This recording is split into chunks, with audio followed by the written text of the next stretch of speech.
Review of textbook in political science for Class 12. Politics in India since independence. Chapter 1. Challenges of Nation Building. Welcome to the deep dive. Today, we're taking a look at India, right after independence in 1947. We've got some really powerful sources lined up, historical texts, news clippings from the era, like the Hindustan Times, Dawn, the Times of India, and personal thoughts from people like Gandhi, Nehru, Faiz Ahmed Faiz, Rita Pritam. Quite a mix.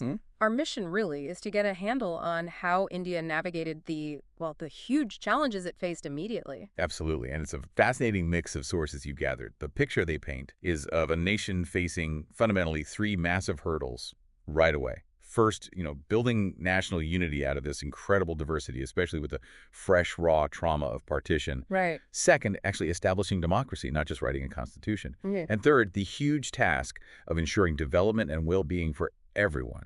It was frankly an unprecedented situation. Okay, let's dig into that first one, national unity. The partition itself, basing it on religious majorities, it sounds almost like a formula for disaster. It was incredibly complex and tragic in its execution. You had these provinces, Punjab and Bengal, with large non-Muslim populations that were suddenly split. People didn't even know which country they were in for a while. Wow. And the human cost you mentioned?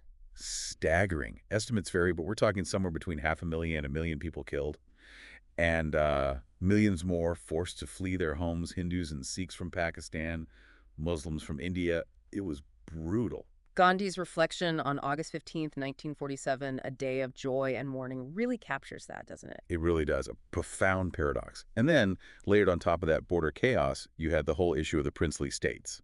Ah, yes, the 565 states. Yeah. So when British paramountcy lapsed, their ultimate authority just ended. Exactly. Poof. Gone. And these rulers technically had a choice. Join India, join Pakistan, or try to go it alone as independent nations. It was a serious threat to the idea of a unified India. A potential fragmentation bomb, really. Definitely. And this is where Sardar Patel becomes absolutely central. His diplomatic skill, sometimes sheer force of will, in negotiating with these rulers was crucial. Hyderabad is a key example. Right. The Nizam there wanted independence. He did. He signed a standstill agreement initially, sort of buying time, but there was a strong people's movement against his rule, particularly in the Telangana region. And then you had the Razakars, his private militia, committing atrocities, Oh, right. which ultimately forced India's hand. Military action in September 1948, and Hyderabad acceded. Okay, so that's one major piece integrated. What about Manipur? That was different. A bit different, yes. The Maharaja Bodhchandra Singh initially signed the instrument of accession, joining India, but with an assurance of internal autonomy. They even held an election in June 1948, the first in India based on universal adult franchise, interestingly. Before the rest of the country. In Manipur, yes. But then, later, in September 1949, he signed a merger agreement, fully integrating Manipur into India. This faced quite a bit of opposition within Manipur itself, though. It shows the tightrope walk, integrating territory while managing local feelings and aspirations. That balance between unity and respecting regional identity, it seems like a core theme right from the start. Absolutely, and it continues to be relevant today. Okay, so once the immediate territorial threats were somewhat managed, the focus also had to be on building democratic institutions. They adopted a constitution, guaranteed fundamental rights, universal voting. Pretty radical steps for a brand new post-colonial nation. Immense achievements on paper. But, like our sources highlight, having a constitution and making democracy work on the ground are two different things. That was the next big challenge. How do you actually build those practices, ensure those rights mean something to ordinary people? Exactly. And alongside that, the third challenge, development and well-being. The Constitution laid out ideals equality, special protection for disadvantaged groups, the directive principles aiming for welfare. But turning those ideals into effective policies, fighting poverty, developing the economy, that must have been daunting. Hugely daunting, especially with everything else going on. Survival and integration were the absolute priorities initially. But that commitment to social justice was there from the beginning. Another piece of this nation-building puzzle was reorganizing the states internally. Right, because the old British administrative boundaries didn't really match how people lived, their languages, their cultures. Not at all. And the Congress Party, during the independence movement, had actually promised to redraw boundaries based on linguistic lines. But after independence, they hesitated. Understandably so, perhaps. With the trauma of partition so fresh, the ongoing integration of princely states, the leadership worried about sparking more division and disruption. But the pressure built up, didn't it? Especially in the Telugu-speaking areas. It did. The Vishalandra movement, demanding a separate state for Telugu speakers out of Madras province, became very powerful. Then came the fast unto death by Pwadi Shiramalu. His death in 1952 really forced the government's hand. And led to the creation of Andhra Pradesh. Yes, in late 1952, announced, formed in 53. It showed that linguistic identity was a powerful force that couldn't just be ignored. The government had to respond. So that paved the way for the State's Reorganization Commission in 53. Precisely. They were tasked with looking at the whole map. Their main recommendation, based largely on language, led to the States Reorganization Act of 1956.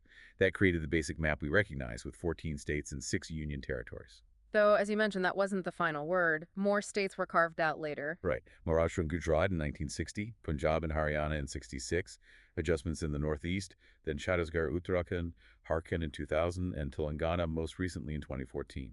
The process evolved, and language wasn't always the only factor later on. Okay, one last major theme. Secularism.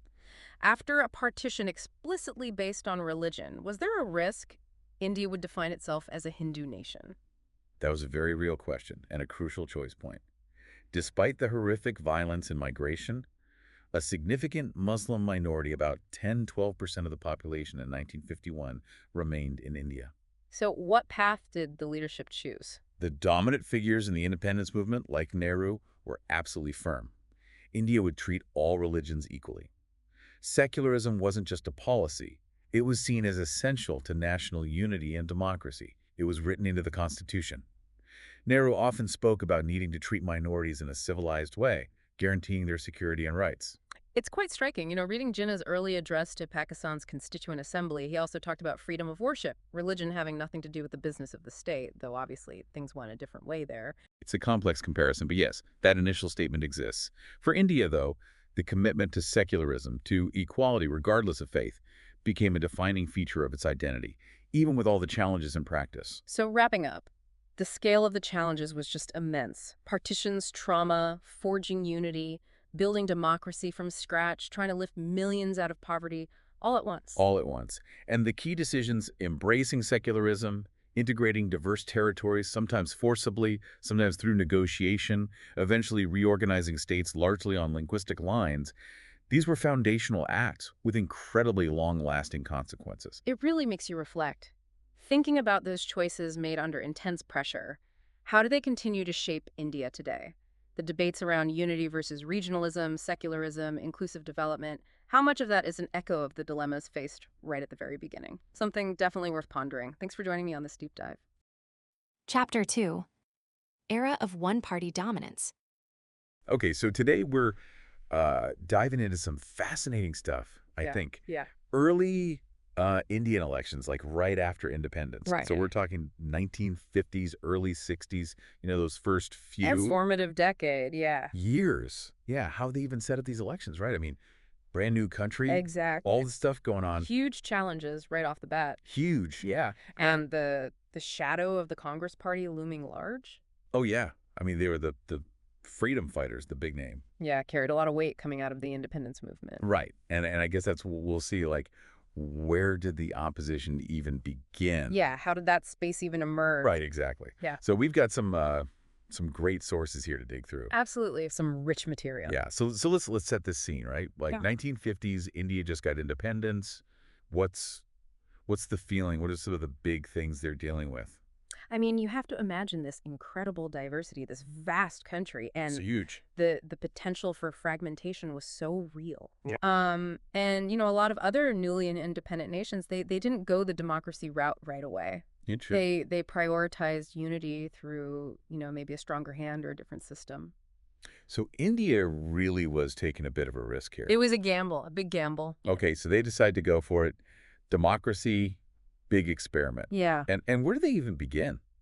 Well, so January 1950, big date, the Election Commission of India is formed. Okay, the ECI. The ECI, yep. And Sukumar Sen, this guy, he's the first chief election commissioner. So he's got to figure this whole thing out. He's got a big job, yeah. Yeah, And initially they thought, okay, we can hold elections in 1950. that's ambitious. Super ambitious, right? Right. But the scale of it all, Unreal. just a massive undertaking they had to delay. Yeah, Just to even wrap their heads around it. So what were some of the things they're running into? Like, just practically, how do you set up elections in a place like India? Well, think about it. They had to define constituencies. Yeah, right, just deciding where the boundaries are. Right. All these electoral rolls, voter lists had to be created. Oh, yeah, you got to know who's actually allowed to vote. And get this right. In those early drafts of the voter lists, they almost left out nearly 4 million women. Wow. Because they were just listed as, wife of or daughter of. Oh, wow. So the Election Commission, they said, no way, we're not accepting this. That's huge. And that was a really key moment. Yeah. Right there, you see them recognizing women as citizens in their own right. Yeah, like full participants. And that set a precedent. Powerful precedent. Yeah. Oh, okay, so 4 million women almost miss out. That's crazy. Yeah. So you've got these constituencies, these voter lists. Mm-hmm. What else are they up against? Well, the numbers are mind-boggling. Yeah. You're talking 17 crore eligible voters. That's 170 million people. That's a lot of people. Trying to elect around 3,200 MLAs. Oh, yeah, for the states, right? Yeah, for the state assemblies. And then 489 members for the Lok Sabha, the national parliament. Right. And all this with a literacy rate of only 15%. So most people couldn't read. Right, so they had to come up with these special voting methods. Interesting. Like using symbols on the ballots for each candidate. Oh, that's clever. And then training over 3 lakh election officials and staff. 3 lakh, that's what, 300,000? 300,000, yeah, just a monumental effort. So I'm thinking about these symbol-bureau ballots, right? Yeah. It's a great solution for literacy, but were there any unexpected challenges or successes with that system? It's interesting because India's election was being watched by the whole world. Oh, yeah. Because at this point, democracy was mostly seen as something for wealthy, literate nations. Right, like Europe and North America, mostly. Yeah. And India was proving that wrong. Exactly. And the fact that they pulled it off successfully, these competitive elections. More than 4 candidates per seat, right? That's right. Yeah. And more than half the eligible voters actually participated. And the results were broadly accepted as fair. That was groundbreaking. Really set a new standard. It did, yeah. Okay, so this first election was in 52. It actually took place between October 1951 and February 1952. Yeah, so it's often referred to as the 1952 election. Right, right. Yeah. Okay, so we've got this huge election. What happens? What are the results? Well, as you might expect, the Congress Party, they just swept it. Yeah, they had the name recognition, right? They had the legacy of the independence movement. And Nehru, he was like a rock star. Jawaharlal Nehru, yeah, Oh. hugely popular, charismatic leader. Yeah, so they win big. They win big in 52, 57, and 62, 3 general elections in a row. And that's the Lok Sabha, the national parliament. Yeah, they consistently won a large majority of the seats. Wow, so how did they manage to keep winning like that? Was it just popularity? Well, part of it was the electoral system itself. Okay. This first past-the-post system, it actually amplified their seat share. How so? So even if they didn't win a majority of the total votes across the country. They often got the most votes in individual constituencies. Plurality. Plurality, yeah. And that translated into a ton of seats. Oh, so the opposition votes were kind of spread out. Exactly. They were fragmented. Makes sense. Uh. Okay, so Congress is dominating, but were there any other parties even trying to compete? Oh, absolutely. Yeah, there were some emerging parties like the Socialist Party, the Communist Party of India, the Bharatiya Jana Sangh. And what were their platforms like? What were they all about? Well, they had different ideologies and different things they were pushing for. Yeah, okay, so the socialists, for instance. Yeah, they were really critical of the Congress's economic policies. Interesting. They're advocating for more radical land reforms. More redistribution of wealth and resources. That's right. They wanted to see more fundamental changes. Okay, and what about the Jana Sangh? So the Jana Sangh, they were more focused on Hindu culture and national unity. Okay, so they're coming from a different angle. Yeah, they had a different vision for the country. All right, so these parties, they weren't winning a lot of seats. No, not initially. Ever important, though, right? Extremely, they're providing those critical perspectives, those alternative voices. Keeping the debate alive. Exactly, and that's crucial for a healthy democracy. Yeah, totally. So we've got this Congress system, this idea that it was more than just a party. Yeah, it was a system. It was like this big tent. Right, accommodating all these different viewpoints. Socialists, conservatives, centrists, all under one roof. And that was both their strength and their weakness. Right. It allowed them to absorb potential opposition, Mhm. but it also created internal contradictions. Interesting. Like, could they really satisfy everyone? Right, did it lead to kind of a watered-down approach? Potentially, yeah. And maybe even policy paralysis at times. Interesting. So they're this dominant force, but maybe not as unified as it seemed. Yeah, there were definitely cracks beneath the surface. Okay, so as we wrap up here, I'm thinking about this idea of a dominant party trying to be all things to all people. Yeah. What does that mean for the long-term stability? Like, can it really last? That's the question, isn't it? Can you maintain that grip when you're trying to please everyone? And as we know, later on, things did start to change. They did. The Congress's grip loosened? Yeah, new forces emerged. Yeah. So something to think about, right? How much diversity can a party really handle before it starts to fracture? Yeah, that's something I'm going to be thinking about for sure. Me too. Thanks for this great deep dive. It's been fascinating. My pleasure. Okay, and for everyone listening, thanks for joining us. We'll be back next time with another deep dive. Chapter 3. Politics of Planned Development. Welcome to the deep dive. Today we're really getting into India's economic path right after independence, those first maybe 20 years. That's right. We've got some great sources stamps showing development projects, old newspaper bits, and part of a chapter on planning politics. And our mission, to unpack the big choices, the debates, and, the thinking behind it all without getting bogged down. We want those aha moments. Definitely. It starts with this huge challenge. Economic well-being for everyone. Harder, some argued, than even building the nation or democracy itself. It meant deciding what development actually was. Yeah, the sources show that wasn't obvious. You had the West, like the benchmark for modernization, industry, capitalism. But then there was the Soviet Union socialist model, which also looked, well, pretty effective for rapid industrial growth, didn't it? So, competing ideas. But interesting, there seems to have been agreement on one thing. Yes, a broad consensus, actually. The government had to take the lead. Just leaving it to private companies, that wasn't really seen as an option for a newly independent country facing such huge tasks. Okay. And that led to the Planning Commission, 1950, set up by a government resolution not part of the Constitution originally. Exactly. And what's fascinating, your sources mentioned the Bombay Plan from 1944. Right. Even some big industrialists suggesting a planned economy, pushing for state investment. It really shows how widespread that idea of planning was across different ideologies, So planning it was, and they adopted the Soviet 5-year plan model, the first plan, 51 to 56. Those stamps you have show projects like the Bakra Nangal Dam. The focus was heavily on agriculture. Absolutely critical after partition. Dams, irrigation, even land reforms were on the table. And you had economists like K.N. Raj arguing, let's hasten slowly, protect democracy first. Hastening slowly. Interesting phrase. But then came the second plan, from 56 onwards. A big shift. A major shift. Influenced by P.C. Mahalanobis and the Congress Party, aiming for a socialist pattern of society.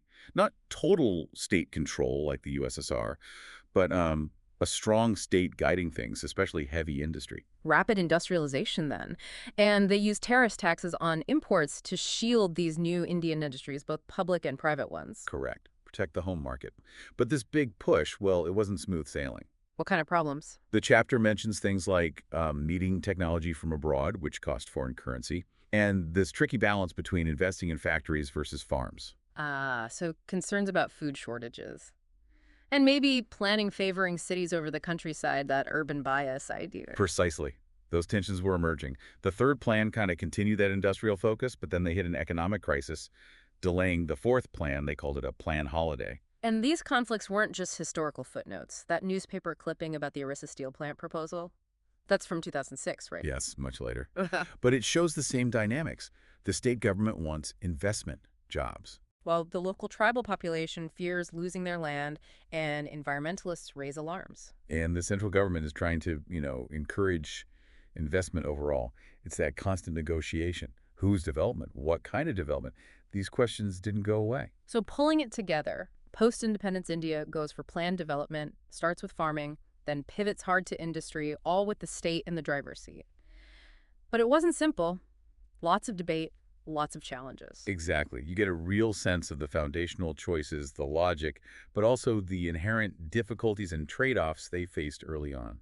Okay, so here's something to chew on. Given that initial reliance on state planning and all the bumps along the way, how might those early experiences have influenced India's later economic reforms, moving towards more market-based approaches? Do we still hear echoes of those first debates today? A great question to ponder. Thanks for joining our deep dive. Chapter 4. India's External Relations. Okay, so today we're going to try to understand how India dealt with the rest of the world right after it became independent in 1947. Big topic. Yeah. A lot to cover. So we've got some sources that talk about all kinds of stuff, like, the global situation back then, Right. India's ideas about foreign policy, its relationships with China and Pakistan, and even how it developed nuclear weapons. Oh, and the impact of all of this on India's own internal politics, too. Right, exactly. Yeah. So we're going to try to pull out the most important stuff from all of that and hopefully give you a clearer picture of this really, really important period. Sounds good. Okay, so first, just to set the scene, what was the world like when India became independent? Well, you got to imagine, right? World War II had just ended. Yeah. Empires were falling apart all over the place. Like the British Empire? Yeah, exactly. And a new kind of conflict was starting, the Cold War. Between the U.S. and the Soviet Union. Right. The world was basically split into two sides. And India, with all its own problems, after partition, poverty, and all that, was trying to find its place in all of this chaos. And they decided to do that by not picking a side. Exactly. Non-alignment, they called it. So this wasn't about being neutral in the Cold War. Right. It was about keeping India's independence in making foreign policy decisions. You got it. Nehru, the first prime minister, Yeah. he believed that this was like the most important thing for India to be truly sovereign, to make sure that neither the U.S. nor the Soviet Union could tell India what to do. It was a big deal to them. But wasn't everyone on board with this idea of non-alignment? Well, not completely. You did have some people back then who thought that India should get closer to the U.S. Why? They said, both countries believe in democracy. Makes sense, I guess. They share some values, so they should work together. But Yeah. India also really wanted to connect with all the other countries that were becoming independent from colonial rule at the same time. In Asia and Africa? Right. There was this feeling of solidarity. Like, we're all in this together. Yeah, exactly. And the Bandung Conference in 1955. That was in Indonesia, right? Yeah, it was a big moment for this. All the newly independent Asian and African countries came together to talk about things like decolonization and fighting racism. It's like a big anti-colonial club. You could say that, and this actually led to the creation of the Non-Aligned Movement, or NMM, and India was one of the founders. So they really pushed for this idea of countries not having to pick sides. Absolutely. It was a way for these countries that hadn't been that powerful before to have a voice on the world stage. Okay, so now let's talk about China. Okay. At first, things seemed pretty good between India and China. They recognized each other's governments early on. Yeah, and they even came up with those Panchil principles together in 1954. 5 principles of peaceful coexistence. Right, like respecting each other's territory and not interfering in each other's business. Yeah. Sounded good on paper, but... But things went south. Oh, yeah. A few things happened. Like what? Well, first, China went and annexed Tibet in 1950. Which was right on India's border. Exactly. And Tibet had always been kind of a buffer between the two countries. So not good.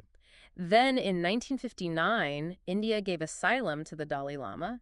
Who was the spiritual leader of Tibet? Right. China was really angry about that. I bet. And on top of all that, they had these border disputes. Oh, yeah, the ones over Aksai Chin and Arunachal Pradesh. Those caused huge tensions and eventually led to the war in 1962. Which India lost. Yeah, it was a pretty bad defeat for India. And how did that affect India? It was a big shock. Yeah, I bet. I mean, it kind of felt like a national humiliation. Wow. And it forced them to really rethink their whole defense strategy. Like maybe we're not as strong as we thought we were. Something like that. Okay, so then there's Pakistan. Right, India's other big neighbor. And the relationship there was complicated right from the start. Oh, yeah. I mean, right after partition, they were already fighting over Kashmir. And that led to wars in 1947, 65, and 71. Yep. It was a pretty constant source of tension.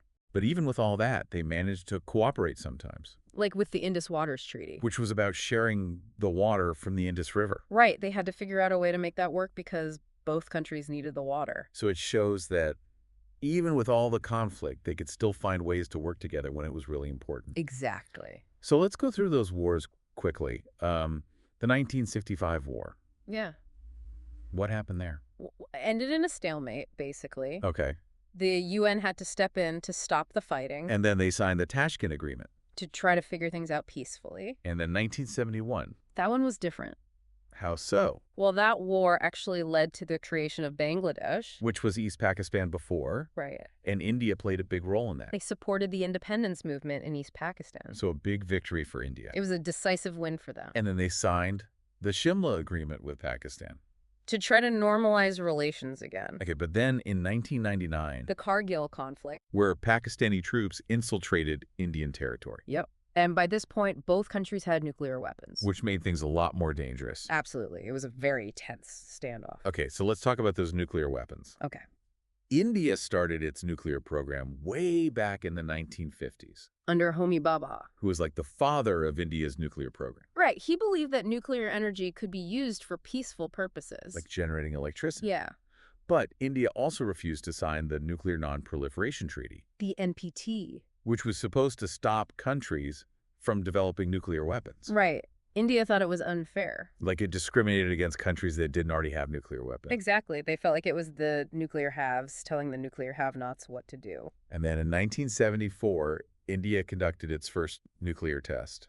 They called it a peaceful nuclear explosion, Right. but it definitely made other countries nervous. I bet. And then they did more tests in 1998. That's when they really showed that they had the capability to build nuclear weapons. Okay, so they had the bomb, but they also said they would never use it first. The no first use policy, Right, and they also said they were committed to global disarmament. trying to get rid of nuclear weapons altogether. Okay, so how did all of this stuff happening on the world stage affect things inside India? Well, the wars definitely had an impact. Especially the one with China in 1962. Yeah, that one led to a lot of criticism of Nehru. People were saying he wasn't tough enough on China. Right, some key ministers even resigned from the government. Wow. And it also led to some shifts in political alignments. Like within the Communist Party of India. They were divided on how to respond to China. Yeah, it was a complicated time politically. And of course, all this focus on defense and national security, Meant that the government had to spend more money on the military. which took away resources from other things, Like economic development. which was one of Nehru's big priorities. Right, so it was a balancing act. But overall, it seems like there was a pretty broad consensus across the political spectrum on the basic ideas of Indian foreign policy. Yeah, they agreed on the core national interests. Things like non-alignment, peaceful coexistence. And protecting India's sovereignty. Okay, so what's the big takeaway for you from all of this? Well, I think the main thing is that India's foreign policy in those early years was shaped by a lot of different factors. Like what? Well, obviously, the whole experience of fighting for independence and the Yeah. ideas of Gandhi and Nehru, but also the really complex international situation of the Cold War Right. and those difficult relationships with China and Pakistan, So they were trying to stick to their principles, like non-alignment. but also having to deal with some pretty tough reality. Exactly. It wasn't always easy. So I guess the key thing to remember is that India's early foreign policy after independence, Yeah. while it was based on this idea of non-alignment and peaceful coexistence, was also heavily influenced by the global environment at the time, And the conflicts they had with their neighbor which ultimately pushed them towards strengthening their defenses. and developing their own nuclear weapons. Yeah. So here's a question for you to think about. Okay. Given India's commitment to peaceful coexistence and its experiences with conflict, Yeah. how well did this policy of non-alignment really serve its national interests in the long run? Especially in a world where alliances are always shifting. Yeah, that's a good one to ponder. So thanks for joining us on this deep dive. You got it. We'll see you next time. All Bye. Chapter 5. Challenges to and restoration of the Congress system. Welcome to the Deep Dive.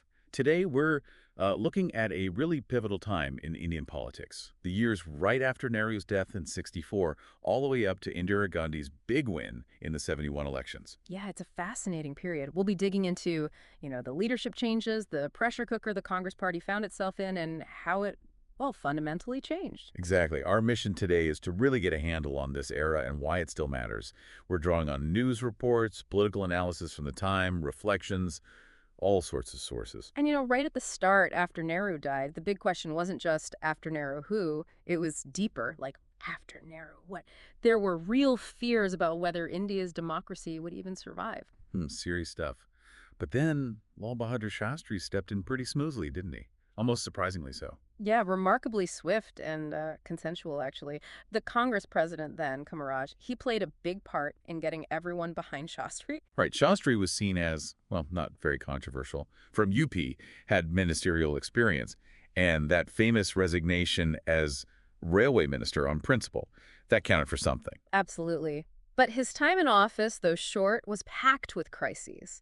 A major economic downturn, failed monsoons, food shortages still lingering from the China War. And then bam, the 1965 war with Pakistan. Exactly, but that slogan he coined, Jai Jawan, Jai Kisan, hail the soldier, hail the farmer, that really captured the mood. Very powerful. Then, just like that, Shastri's sudden death in Tashkent in '66. Another leadership crisis. And this one sounds like it was much more intense. Oh, definitely. A real contest this time between Morarji Desai and Indira Gandhi. Indira obviously had the Nehru name. She'd been Congress president, a minister under Shastri. But Desai was seen as more senior, more experienced. Right, and many of the senior leaders, the so-called syndicate, they actually backed Indira, maybe thinking she'd be easier to guide. But she won the secret ballot. It was still a peaceful handover, which is significant, but the competition was real. Okay, let's fast forward a bit to the fourth general elections in '67. The mood in the country wasn't great, was it? No, pretty grim, actually. The economy was still struggling more. Monsoon failures, drought, food shortages, the rupee had been devalued, public anger was rising, protests were happening. And this created an opening for the opposition, this whole non-congressism strategy. Precisely. Ram Manohar Lohia was a key figure pushing this. The idea was basically, look, all these different opposition parties, socialists, communists, right-wing groups, they could never beat Congress alone because their votes were split. So unite, even if you disagree on everything else, just to defeat Congress. Exactly. They saw Congress as vulnerable. Indira Gandhi seemed inexperienced. There were internal fights. It was a pragmatic move. And it worked to an extent. The '67 results were a shock for Congress, weren't they? A major setback. They just scraped a majority in the Lok Sabha, lost a lot of seats, and crucially, they lost power in several states. Big names, too. Kamaraj himself, S.K. Patil, Atulya Ghosh. They lost their seats. Wow. So in those states where Congress lost its majority, what happened? You got these coalition governments popping up called SVD governments, Samyukta Vidyak Dal. The problem was these coalitions were often, ideologically all over the place. You mean like socialists and the Jana Sangh, a Hindu nationalist party trying to govern together in Bihar? Exactly. Predictably, they weren't very stable, which leads us to that whole phenomenon of defections. Ah, the Airam-Gairam era. That's the one. The famous story of Gaya Lal, an MLA in Haryana who supposedly changed parties 3 times in about 2 weeks. It just became a symbol of the instability. So while all this is happening in the States, Indira Gandhi's facing her own battles within Congress, right, with the syndicate. Yes, the very same powerful regional leaders, Kamaraj, Patil, Nijalingappa, Sanjeeva Reddy, Atulya Ghosh, who had initially helped her become PM, they expected her to basically follow their lead. But she had other ideas. She certainly did. She started pushing back, adopting a more left-leaning populist stance. Think the 10-point program. Right, things like more state control over banks, nationalizing general insurance, land reforms, policies aimed at the poor and marginalized. It was a smart strategy. It allowed her to bypass the syndicate, build her own independent power base, and appeal directly to the voters. And this conflict came to a head during the 1969 presidential election. Absolutely. The syndicate nominated their guy, N. Sanjeeva Reddy.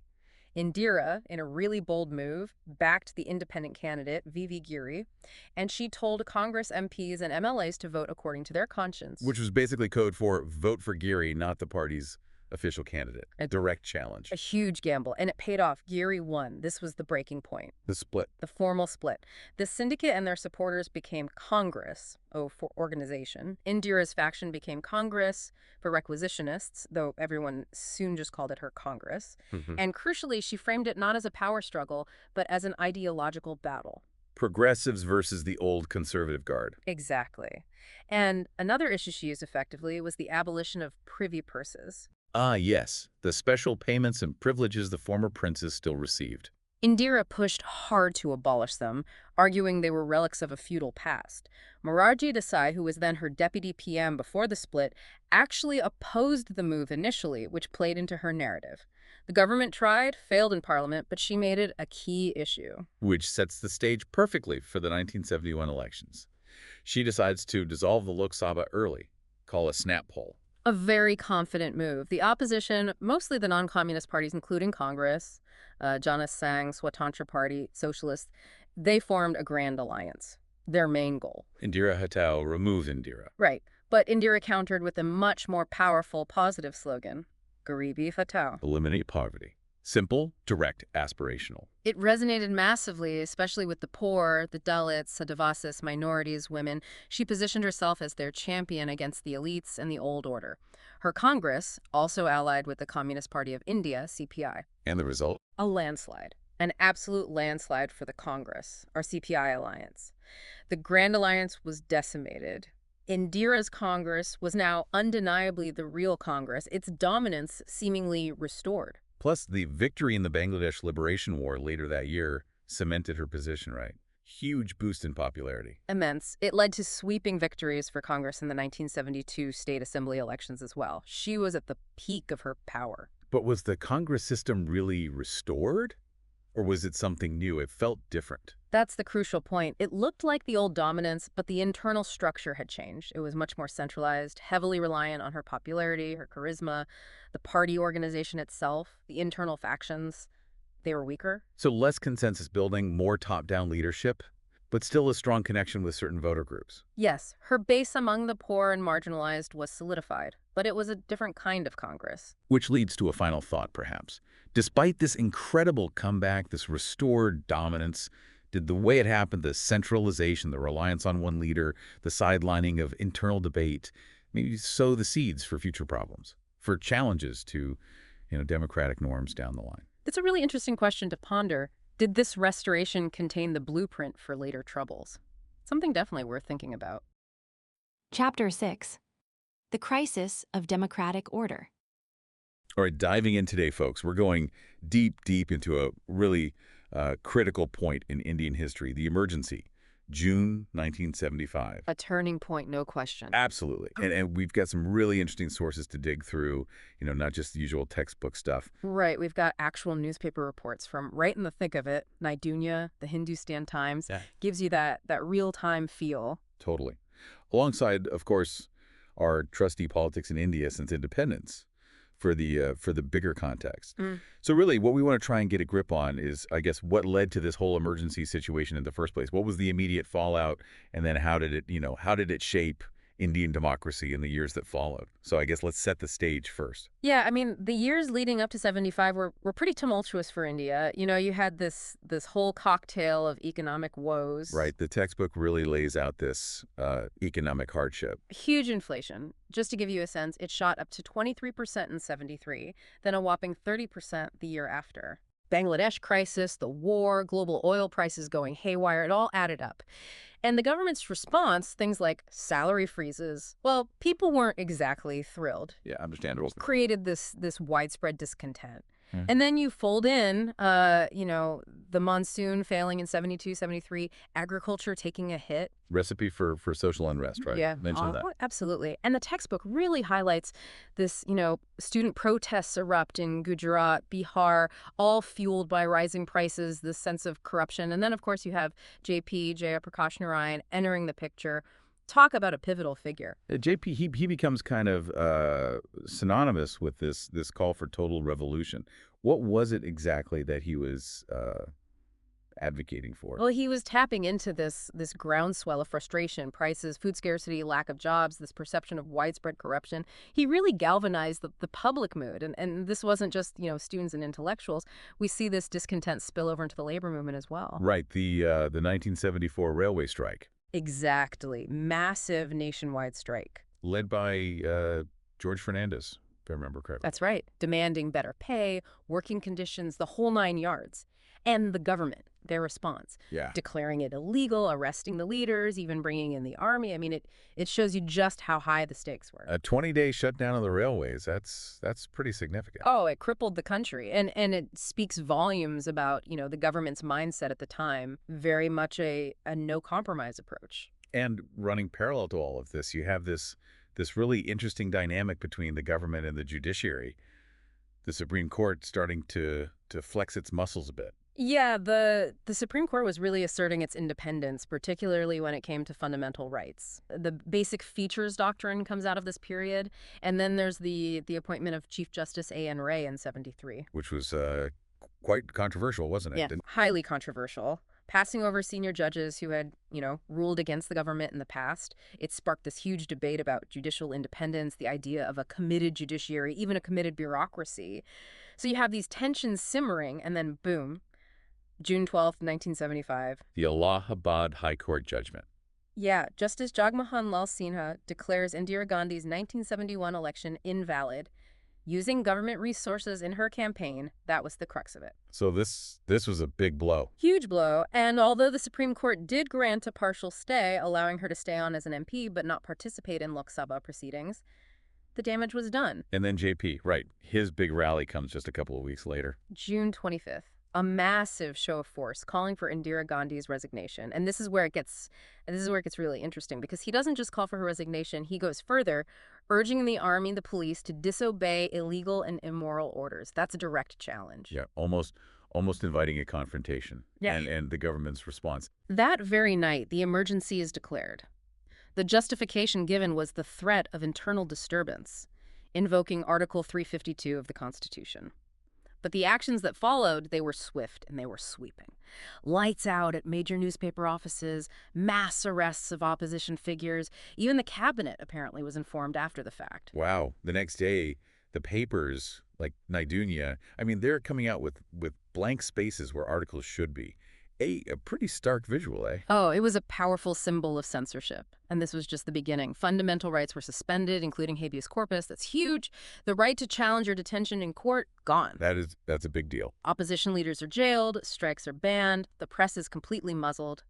And the Constitution itself is amended, the 39th Amendment, the 42nd.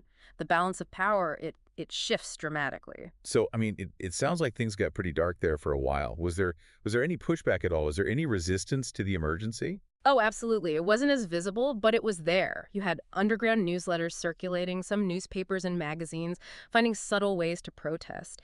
And individuals, writers like Shivarama Karanth and Fanishwar Nathwanu, they returned their national awards in protest. Small acts, but acts of defiance nonetheless.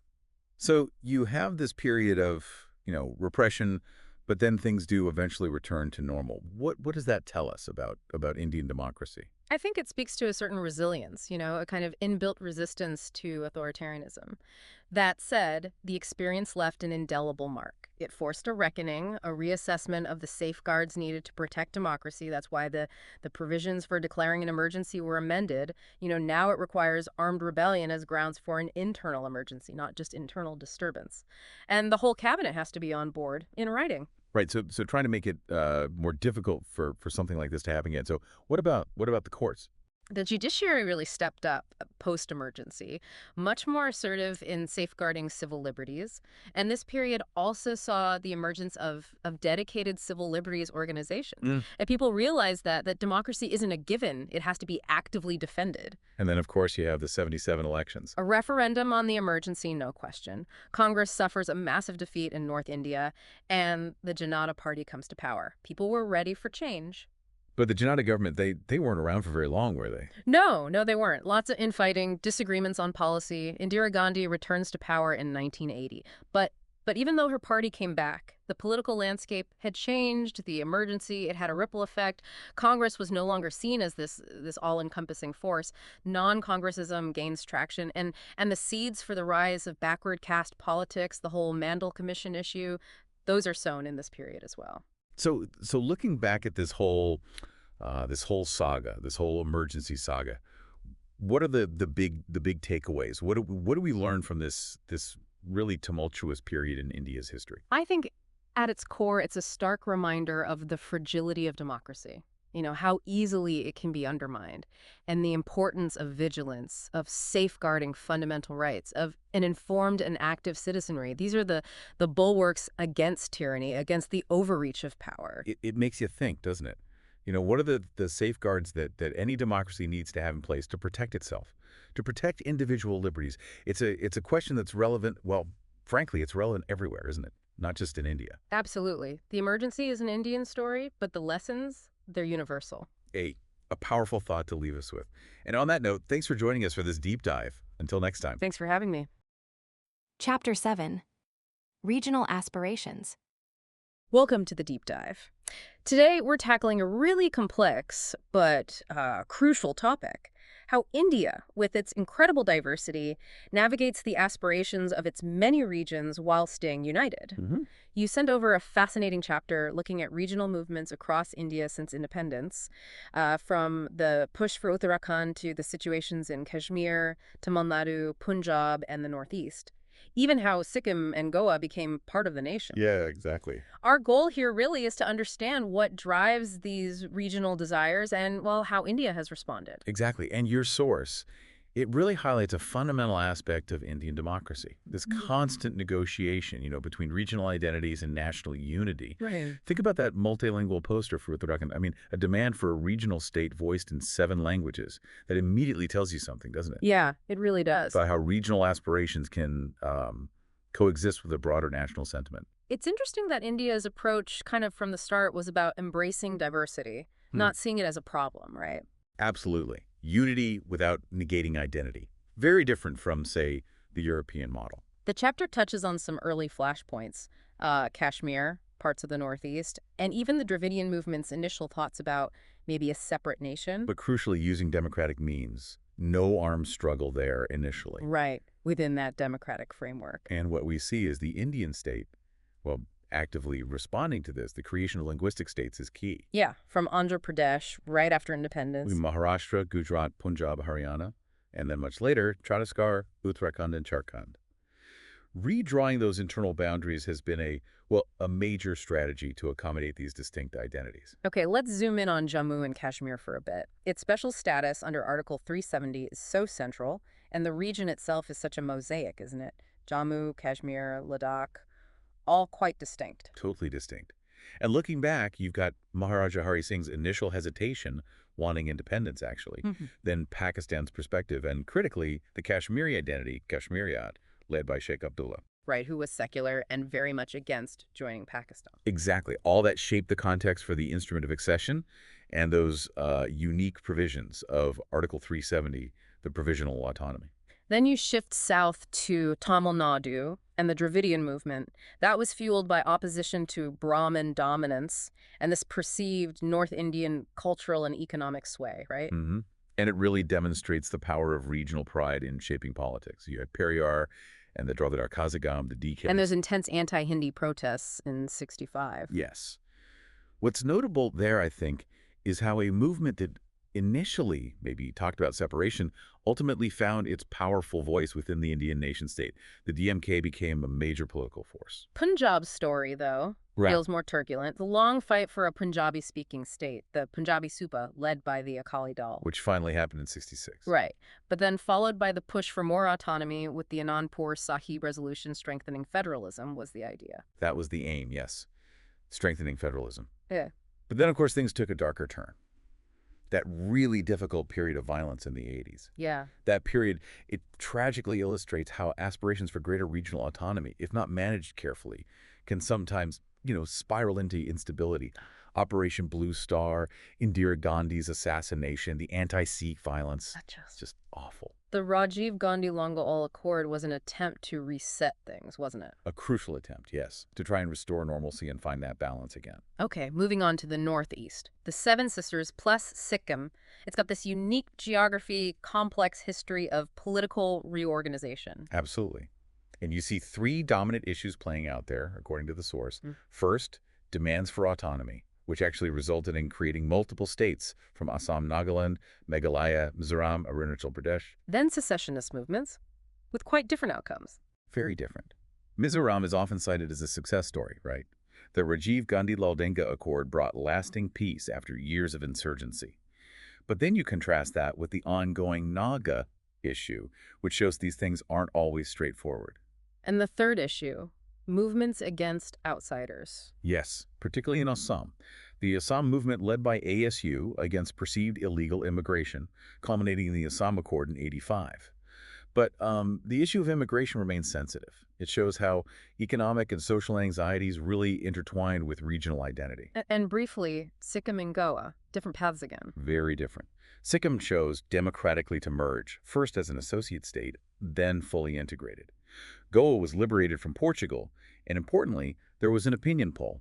People chose to maintain a separate identity initially before eventually becoming a state. These examples really underscore the diverse ways regions have found their place, reflecting different histories and, well, popular will. Exactly. Okay, so if we try and, boil it all down, what are the core insights here about India's experience? Well, first, I think, is that in a democracy as incredibly diverse as India, regional aspirations aren't weird. They're normal, a natural expression of identity. Makes sense. Second, and this seems crucial, addressing these aspirations through democratic negotiation, offering genuine autonomy, like the Mizoram example suggests, is far more effective than just trying to suppress them. Right. Suppression doesn't seem to work long term. Not usually, no.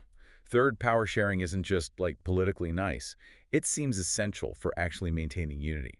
Fourth, don't underestimate economic factors, imbalances, perceived neglect, that really fuels regional discontent. Okay. And finally, the Indian Constitution's flexibility, its capacity to adapt and amend, to carve out special provisions or redraw boundaries, Yeah. that's been pretty vital in navigating all this complexity. It's clear this balancing act, region versus nation, or rather, region and nation, is a continuous process. It's ongoing in India's democratic journey. It certainly is. Never really solved, just managed.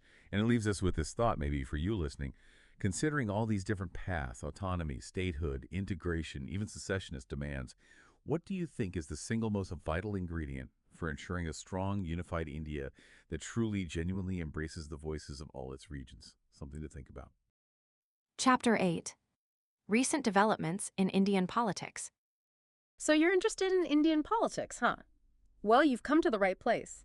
Today, we're taking a deep dive into the major shifts that have reshaped the scene since the 1990s. We've got some great material to work with, a real mix, actually. Articles, political cartoons, some were amazing. Remember that one from 1990, the roller coaster? Yeah, that one's a classic. And of course, we can't forget the hard data, election results that really tell a story. We'll be pulling out those key insights. Our focus is on 5 big developments of the 90s that continue to shape India today. The decline of Congress, the rise of the Mandal issue, the birth of those new economic policies, the Ram Janmabhoomi temple movement, and the assassination of Rajiv Gandhi. A lot to unpack. It's a pivotal decade, really. Let's start with the decline of Congress. It's striking. In 1984, they were dominant, with 415 seats. Fast forward to 1989, and they're down to 197. What happened? Well, if you look at the material, it points to a fracturing of their traditional support base. Social coalitions that had backed Congress, sometimes for decades, began to break down. It was partly along caste lines, partly regional. And that opened up space for new parties to emerge and really challenge that dominance. So no more single-party rule, essentially. Exactly. What we see after '89 is the start of this long period of coalition governments. From that point, all the way to 2014, with, of course, the exception of the BJP's wins in 2014 and 2019, no single party could get that clear majority in the Lok Sabha. Right, so we saw some early examples of these interesting coalitions like the National Front government, supported by both the BJP and the left. Talk about strange bedfellows. Indeed. Ideologically, quite different. And then later on, you have the United Front government, which had support from Congress. A very fluid, dynamic time for political partnerships. Now let's talk about the Mandal issue, which really shook things up. It revolved around job reservations for other backward classes or OBCs. This was based on the Mandal Commission's recommendations. Right, a certain percentage of government jobs to be set aside for OBCs. And in 1990, the National Front government decided to actually implement this. And that triggered those huge anti-Mandal protests across the country. I mean, this really ignited a national conversation, didn't it? Did that leave a lasting mark on the political scene? Absolutely. I think the Mandal issue was a kind of a watershed moment. It led to, I'd say, a significantly increased awareness among OVC communities and their mobilization within the political arena. They found their voice, so to speak. Exactly. And you also see the rise of political parties specifically focused on OBC representation, on ensuring they had a share of power. Now, turning to the economic front, we see the beginnings of India's new economic policies. It was a shift towards liberalization, privatization, all that. Right, those structural adjustment programs. You see the seeds of this with Rajiv Gandhi, but it really takes shape around 91 under Prime Minister Rao and Finance Minister Manmohan Singh, the move to a more market-driven economy. And of course, these policies were not without their critics, right? Of course. I mean, the material highlights those debates about privatization, about liberalization. But what's interesting is, while the specifics were debated, the overall direction, the push for economic reform, well, that continued under subsequent governments. So another significant development in this era was the Ram Janmabhoomi Temple movement, which, as you know, has deep historical roots. It's centered on that disputed site in Ayodhya. And what's particularly striking about the 1990s is how this issue, once a fairly localized dispute, becomes a national flashpoint. Tensions really escalated when the structure was unlocked in 1986. And we can't forget the final resolution through the Supreme Court's verdict in 2019. That allocated the site for the Ram Temple construction and directed land be given for a mosque. A reminder of the role that democratic and legal processes can play in resolving these long-standing, often complex issues. Absolutely. Of course, a major event that shook India in this period was the assassination of Rajiv Gandhi in May 1991. A real turning point. And the materials explain that this led to a shift within Congress, with Narasimha Rao stepping in as prime minister after they became the largest party, though not with a majority, in those 1991 elections. And looking back at all these developments, it's fascinating, isn't it? The decline of Congress, the impact of the Mandel issue, those economic reforms, the Ram Janmabhoomi movement, and then Rajiv Gandhi's assassination. When you put it all together, you start to see the contours of a new kind of consensus forming among the main political parties. A new consensus. What does that look like? Well, it's not explicitly stated, but you can see it in their actions, in their policies. First, there's a broad acceptance of those new economic policies, that general direction. Then you see a recognition that, hey, the backward castes, their political and social claims are legitimate. Reservations are part of the picture now. Makes sense. And then there's this understanding that state-level parties, they're not just side players, they're crucial in national governance. Coalitions are the new reality. And finally, I'd say there's a greater willingness to make alliances, to be pragmatic, even if it means setting aside some ideological differences. It's really fascinating to see how the election data reflects all of this. The ups and downs of the parties, the rise of coalition politics. Even when the BJP secured those majorities later on, they were still leading a coalition. Right. It's a new era in Indian politics. And that brings up an interesting thought. We're seeing this kind of implicit agreement among the major players, even as they compete with each other. So it makes you wonder, what are the long-term implications of that? What does it mean for policy innovation? And how well are diverse voices, maybe dissenting voices, really represented within Indian democracy as this consensus solidifies? Something to think about.